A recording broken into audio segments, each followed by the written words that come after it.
topic to, we have two schools of thought.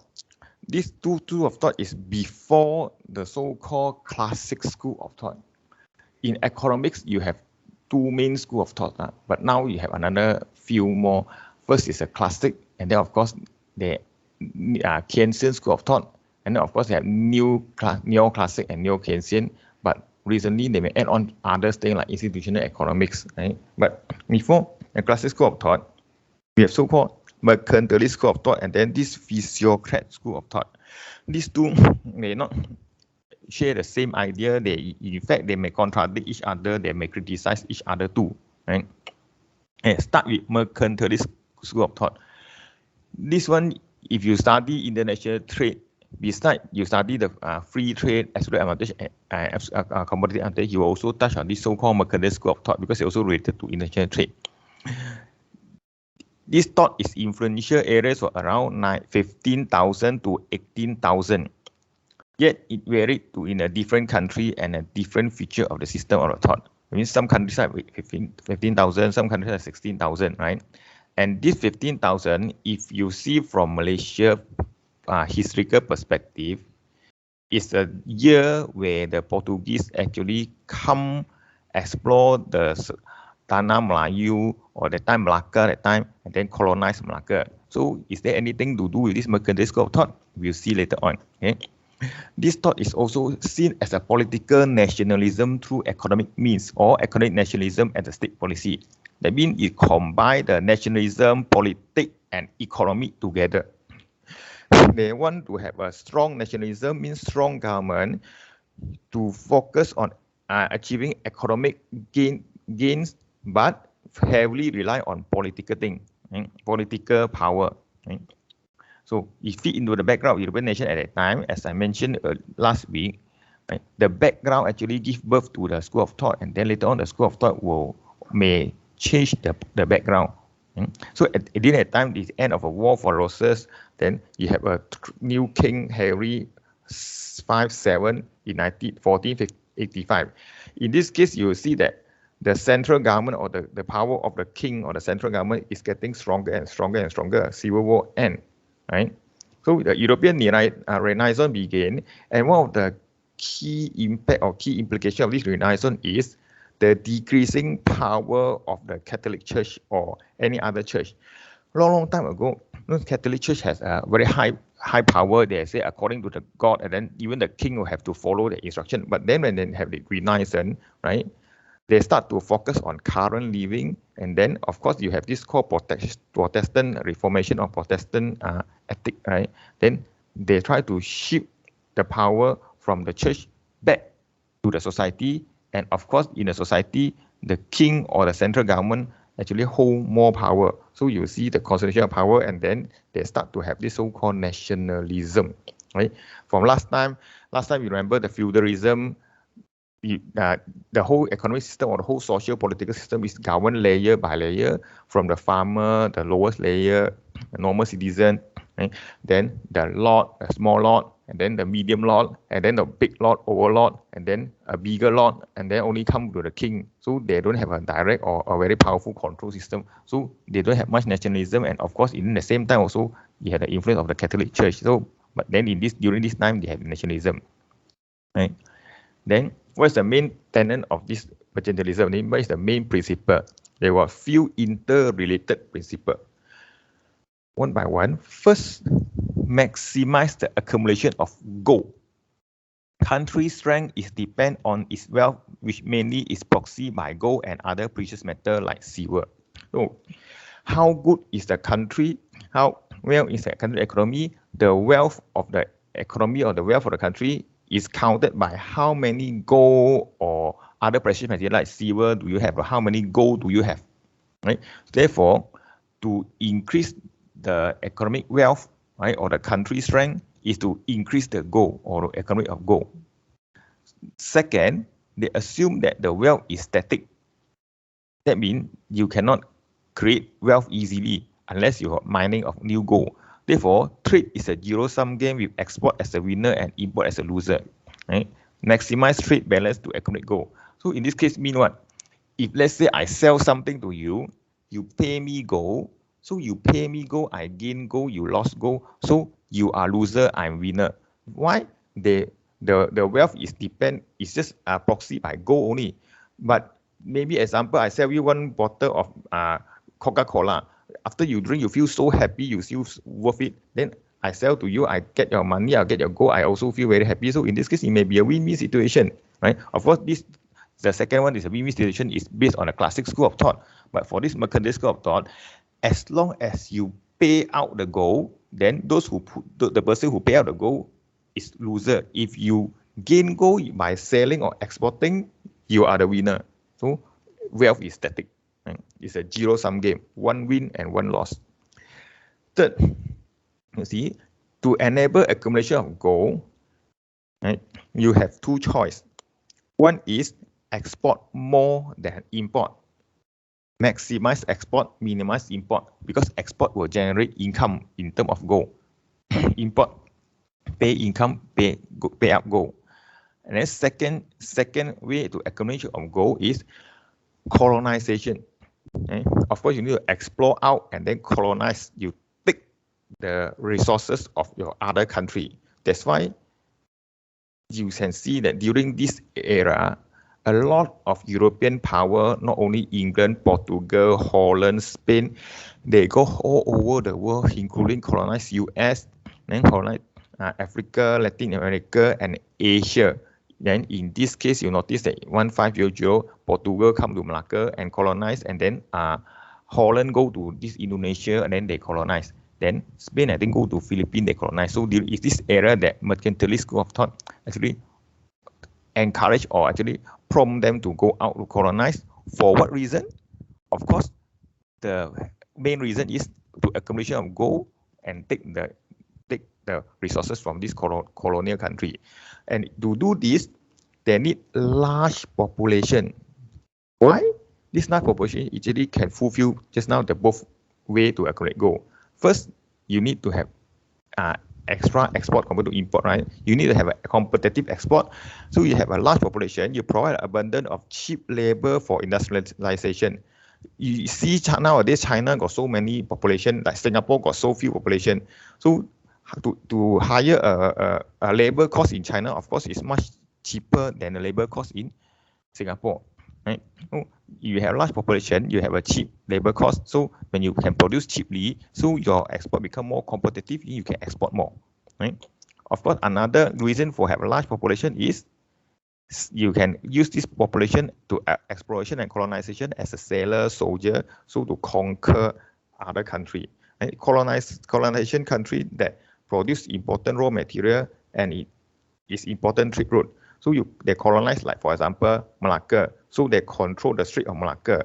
Then Malacca also produce spices, right, which is very important raw material. So they also monopolize the spices. Or later on, you see the Malaysia got tin mine, all these things they colonize, and then they take the tin mine, all these resources back. So that's where Malacca, Indonesia, Philippines are being colonized, right?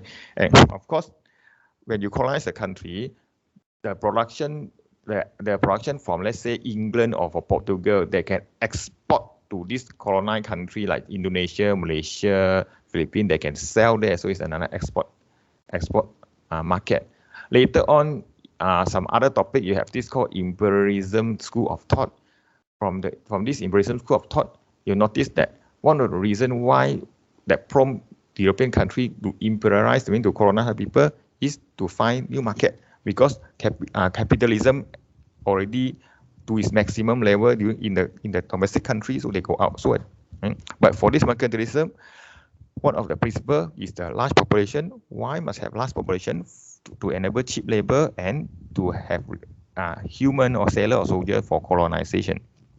Of course, if we are to have all this one to increase the growth, include the export, to have a large population, you must have a very strong government. Otherwise, you will not achieve anything.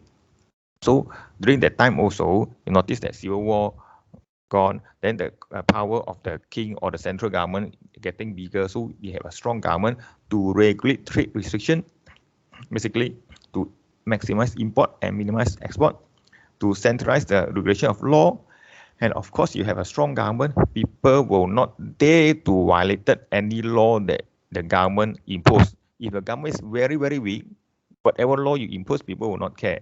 Then you cannot achieve a target. You may have a very high import and very low export, right? And then, of course, you have a law, and then you have colonization. They favor large state-owned monopolies, as an example, the East Indian Company, which also heavily involved in the economy in this Kepulauan Melayu and India. So this is a state-favored company. So these four are the main principles of mercantilist school of thought. One of the people that the scholar that actually promote this mercantilist school of thought is the so-called Thomas Mann. Of course, if you study his idea may be a bit different from the principle, but basically it's still considered as mercantilist school of thought. Right?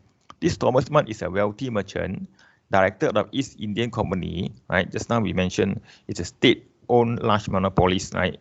East Indian Company. Right? His prominent work includes his discord of trade from England unto the East Indies and England treasurer. Okay, notable difference with the mercantilist. His writing indirectly rebut the Hellenistic criticism that mercantilist school equal to wealth to go. You see, one of the principles of mercantilist is your wealth or the well-being or the richness of the country is only proxy by gold. Right? Of course, for this Thomas Mann, gold is also a proxy, but not one and only proxy. That means how clever are you? Some people may just take your CGPA as the one and only proxy, but they may not be true. You may get a very low CGPA, but you're very smart. You can do many things, right? You can draw very nice picture, so you can fix TV set while your others classmate cannot. So you may have different things. So in this case, CGPA itself is not the only representation of intelligence. Right? So in this case, same like this mercantilist school of thought, gold is not the only wealth, according to this Thomas Mann. Right? So this Thomas Mann believed that the richness or wealth of a country come from natural, not only gold, but also sea for the fish, land for agriculture, mineral, and then of course the industry. So his idea is a bit slightly different, right? Therefore, he proposed the wasteland to be cultivated. I mean, do not let the land wasted. You can actually be cultivated for better wealth or better richness. Refrain from excessive consumption of foreign good. Of course, in this case, it's compatible, right? Consumption of foreign good. If you restrain from excessive consumption, means you are try to reducing the import. Export with own ship to secure freight charges. So if export your own ship, you have actually reduced the cost of production or the cost of doing business. Just like you want to open a coffee shop, you rent a coffee shop, you have to pay in some good area 10,000 per month. But if the coffee shop is owned by yourself, then you don't need to pay a single cent. So you save 10,000 operating costs, right? So it's same thing like that. And of course, you can control your operating hour. You can control what you want to do. If you have, let's say, your own transportation, everything. England should make profit, right? Acting as a distributor to other countries of imported spices. That actually also, you can see that this also contribute to why they want to colonize this important trade route in Southeast Asia. Those seal, indigo, they encourage trade to distant country as their profit are greater than nearby. That means they encourage the England to trade further away, India, Southeast Asia, rather than just trade with neighbor, Scotland, France, right? Because the further you get more profit. Of course, over time, people will criticize mercantilist school of thought. Then, and this school of thought itself may take this criticism constructively, and then they will criticize back the criticism. Then they change a bit here and a bit there. But at the end, these four major tenets still intact, but maybe a bit different. For example, this maximize the accumulation of gold may not be just gold, but other things like Thomas Mann, right?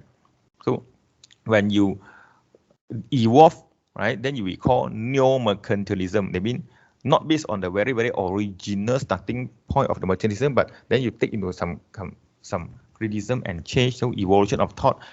Mercantilism thought shift from military development, colonization, to market-based economic development to achieve economic political nationalism. Right? This mercantilist school of thought is more on nationalism with economic and political link together. Right? Last time they just used the military, soldiers, sailor, explore and colonize other nation, which they think is weak, but rich can enrich themselves, so they mostly do military development. But now, nowadays it's very hard for you to send an army and then to colonize and take over the whole country and say it belongs to you and you must listen to me or I shoot you. Right? Therefore, colonization has a different form in terms of soft colonization, or some people term it in terms of economic dependent. So market-based economic development. Right? State no longer consider wealth to be accumulation of gold, but rather accumulation of trade surplus and dominance of global market by national enterprise. That means the country wealth or the country power is not based on how many gold they have, but how much the world depend on them, how much trade surplus they got. Okay?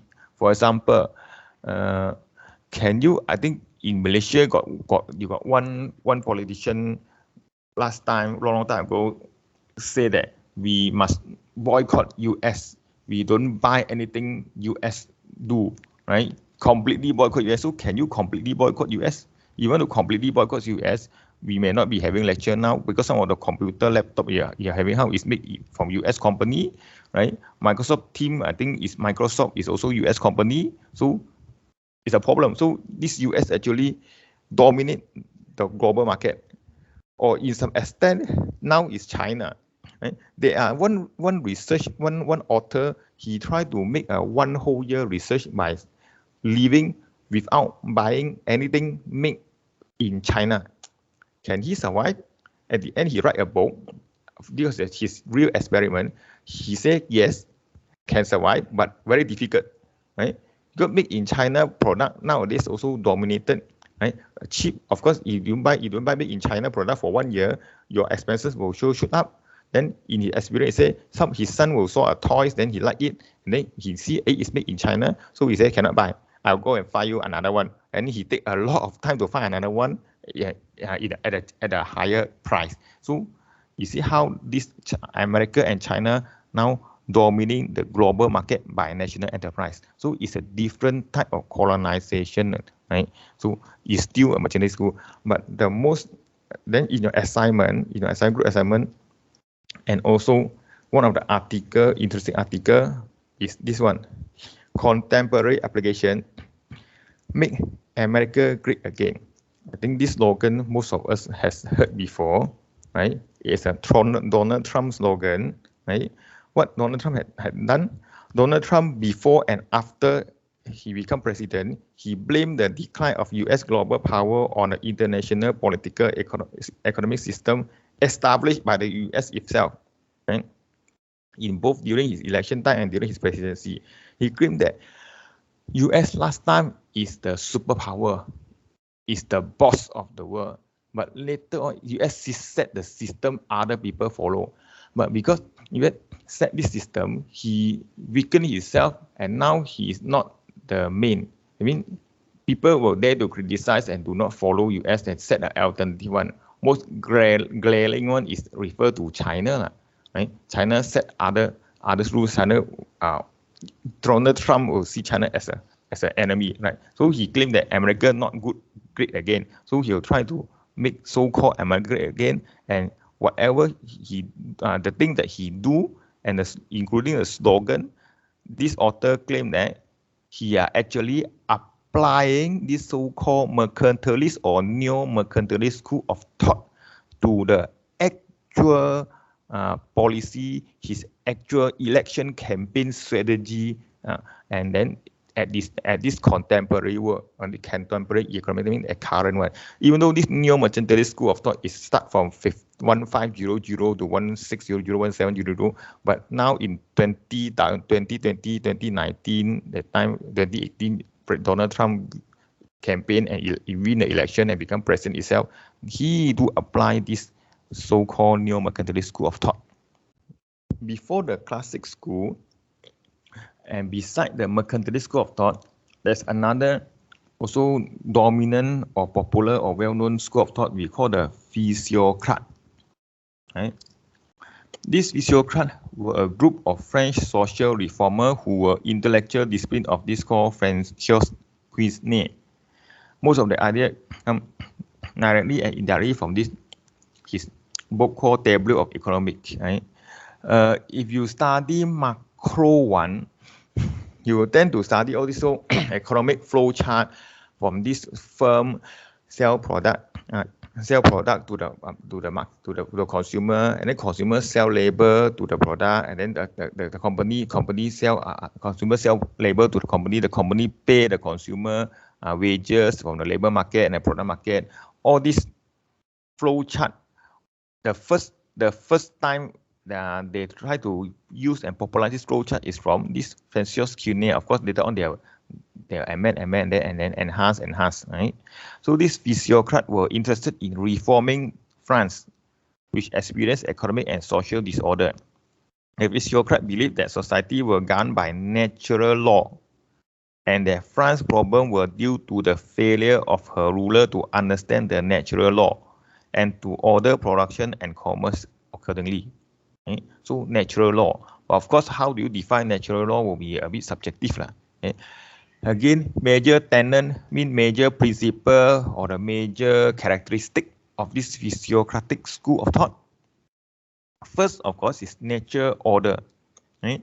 So this school introduced the idea of nature order to economic thinking. The term physiocrat itself means rule of nature.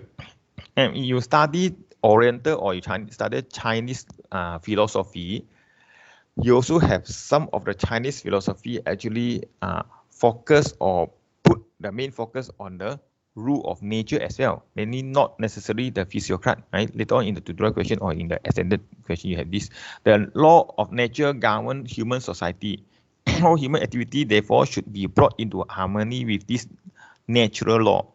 In the economic sphere, the natural law confer to individuals the natural rights to enjoy the fruits of their own labor.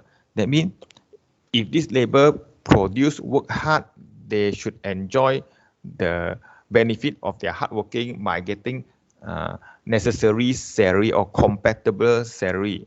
But nowadays, you notice that some of so-called forced labor, or last time you have slave or slavery, but now we don't have slavery, and of course you change to another form of slavery we call slave labor. US nowadays got a lot of cases like they block some of the Malaysian glove company. They claim that some of Malaysian companies are practicing so-called unfair labor practice. Like this labor actually give already hard work, but they receive the income or salary or compensation that are not tally. Of course, is less than what they are supposed to get.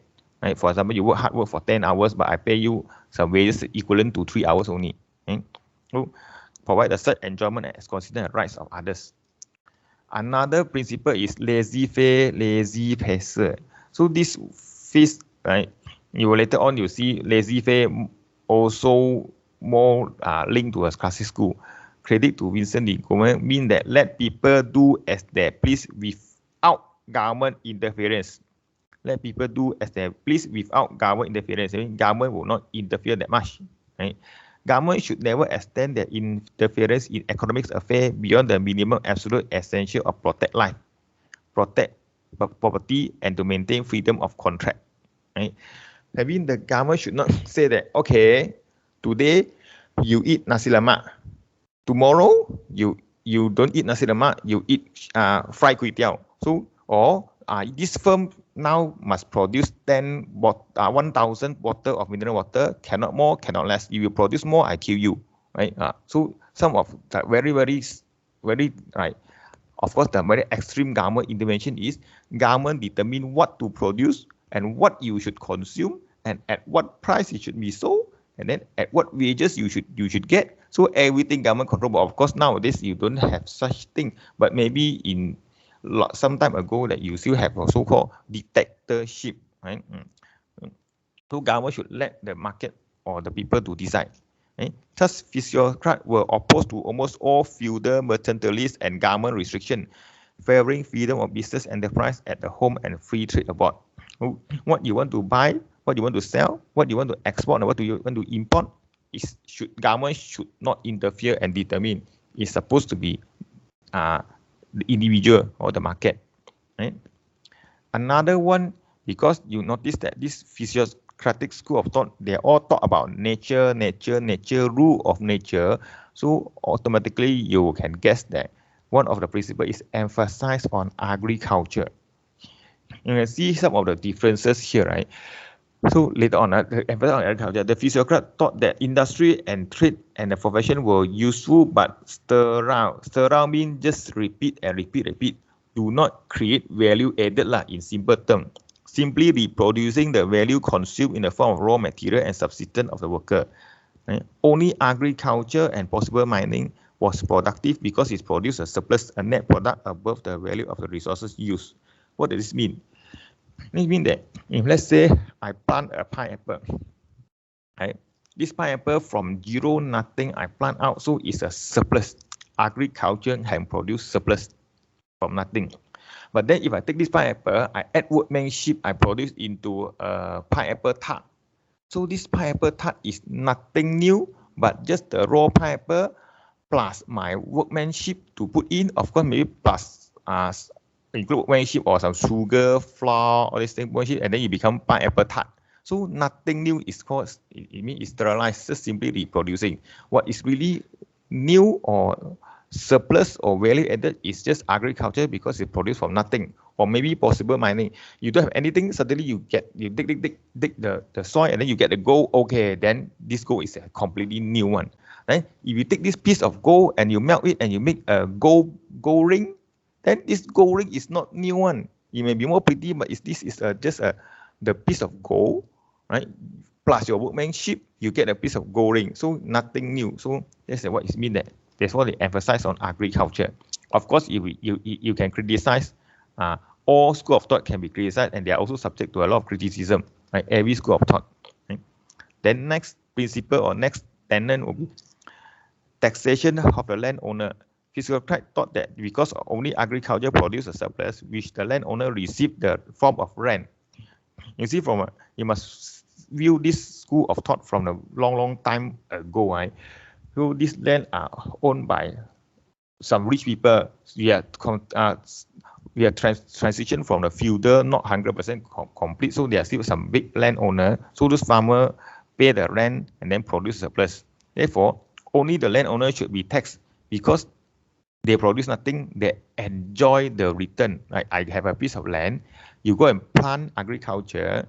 Your hard work produce something, but I do nothing, and then I get some rent from you. Right? So in this case, I should be taxed. So only the landowner should be taxed, not you should be taxed. Right? So all tax imposed on the other will be passed on to the landowner anyway. This is his idea, his thinking. Right? Therefore, a direct tax or landowner will prefer than indirect tax. In the current or modern taxation, we have a lot of indirect taxes, right? Including GST, all these things, other things. But for this physiocrat school of thought, they are more prefer on the direct tax to the one that actually going to pay.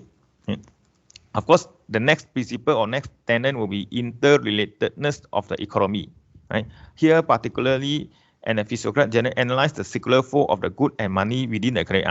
The circular flow. This one, if you study macro one or basic macroeconomy, you are also going to firstly study how the goods and money will flow, right, from the good market, labor market, financial market. So the origin or the most earlier idea is come from this called Quiznet, this person who introduced or analyzed or used this circular flow analysis to explain the interrelatedness of the economy from this one labor market to economic market to financial market. This Francis Quiznet idea, this person economic model assumed that production takes place in yearly cycle, and that everything produced in one year is either consumed in that year or become the necessary input of surplus of the next year.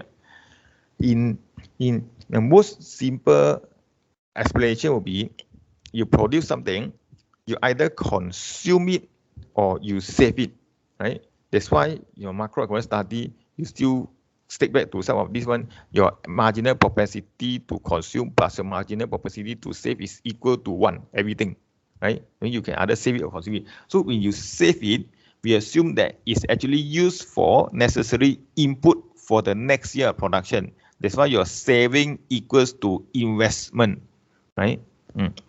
But of course, it may not be equal lah. In a later on, you have other different idea and come on. But this is like that. Is you produce in 1 year, is either consume or you become necessary input for another year. The central focus is on agriculture. Economic surplus was a gift from the nature created by the agriculture labor. There were therefore 3 classes. The productive classes, capitalists and workers engaged in agriculture production. The sterile classes, capitalists and workers engaged in manufacturing. And then the idle classes, the landlord who consume the surplus created by the productive class without doing anything. Right? So they are the landlord, right? If let's say you, the landlord, the one who own the shop lot, they rent to you. They don't operate the shop. They don't do nothing. So by year end, the month end, they receive rental. So this is the idle class, eh? Do nothing. Eh? Of course, what is the implication? Eh? In all your research, you also have some policy implication or implication of your study. So what's the implication of this school of thought? By emphasizing the productivity of agriculture, they were getting away from the older concept that only commerce product and almond produce an almond wealth. That means long time, they just say that agriculture is no value. Only commerce or trade, or in some more specific aspect, is an exchange, right? Like a mercantilist school of thought, right? Produce wealth. But the Physiocrats emphasize the production rather than the exchange as a source of wealth. The exchange as a source of wealth is actually one of the idea of the mercantilist school of thought. And the exchange for gold. Then their support for direct taxes was also a valid reaction to the indirect taxes that prevailed and correct French society in their time. They argue for capital accumulation through reduction of consumption by the wealthy. In some other school of thought, you notice that because of especially the Karl Marx Marxism, because of this reduction consumption of the wealthy, you create a lot of problem, right? So you see, different school of thought are actually, some are compatible or consistent or agree with each other. Some are not compatible, they criticize or do not agree with each other, right? So there's basically no right or no wrong, and right or wrong actually depend on which one you believe.